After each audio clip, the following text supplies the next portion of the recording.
भारतीय कपड़े का युग।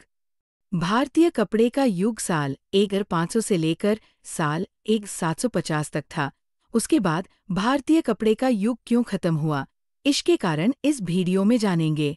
आगे बढ़ने से पहले इजारेदारी का मतलब समझते हैं।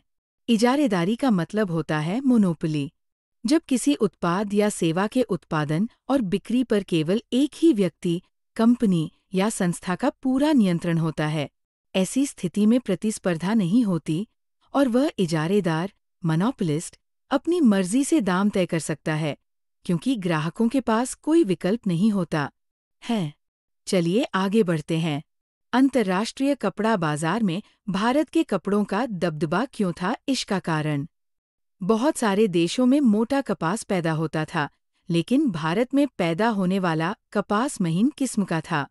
इसलिए अंतर्राष्ट्रीय कपड़ा बाजार में भारत के रेशमी और सूती उत्पादों का ही दबदबा रहता था। इस कपड़े को आर्मीनियन और फारसी सौदागर पंजाब से अफगानिस्तान, पूर्वी फारस और मध्य एशिया के रास्ते लेकर जाते थे।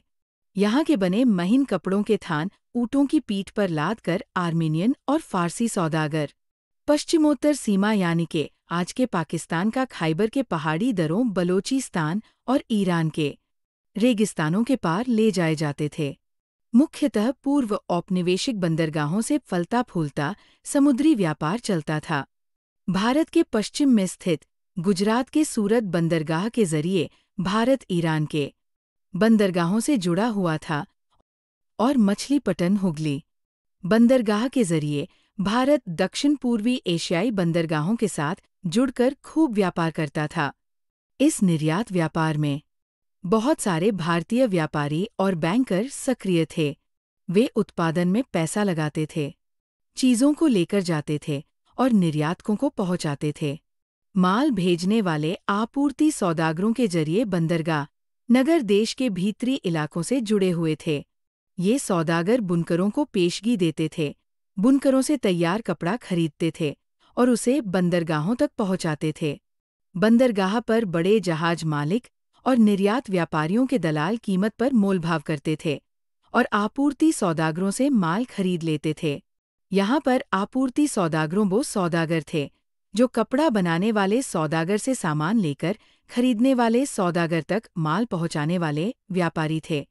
इस काम से वो अच्छा खासा पैसा कमा लेते थे, परंतु 1750 के दशक तक भारतीय सौदागरों के नियंत्रण वाला ये नेटवर्क टूटने लगा था, क्योंकि इस समय यूरोपीय कंपनियों की ताकत बढ़ती जा रही थी। कारण पहले यूरोपीय कंपनी स्थानीय दरबारों से कई तरह की रियायतें हासिल की और उसके बाद उन्होंने व्यापार पर एकाधिकार कर वसूलने और बंदरगाहों पर पूर्ण नियंत्रण का अधिकार प्राप्त था, जिसके चलते वे भारतीय व्यापारियों पर मनचाह कर वसूलते थे।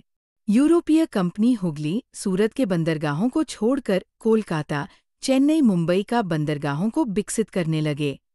इससे सूरत व हुगली दोनों पुराने बंदरगाह कमजोर पड़ गए। इन बंदरगाहों से होने वाले निर्यात में नाटकीय कमी आई। पहले जिस कर्जे से व्यापार चलता था वो खत्म होने लगा। धीरे धीरे स्थानीय बैंकर दिवालिया हो गए। 17वीं सदी के आखिरी सालों में सूरत बंदरगाह से होने वाले व्यापार का कुल मूल्य 1.6 करोड़ रुपए था। 1740 के दशक तक ये गिरकर केवल 30 लाख रुपए रह गया था। पुराने बंदरगाहों की जगह नए बंदरगाहों का महत्व बढ़ा।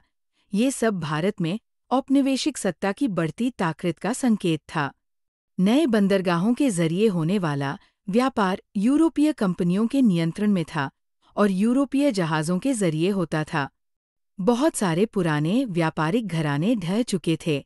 जो बचे रहना चाहते थे, उनके पास भी यूरोपीय व्यापारिक कंपनियों के नियंत्रण वाले नेटवर्क में काम करने के अलावा कोई चारा नहीं था।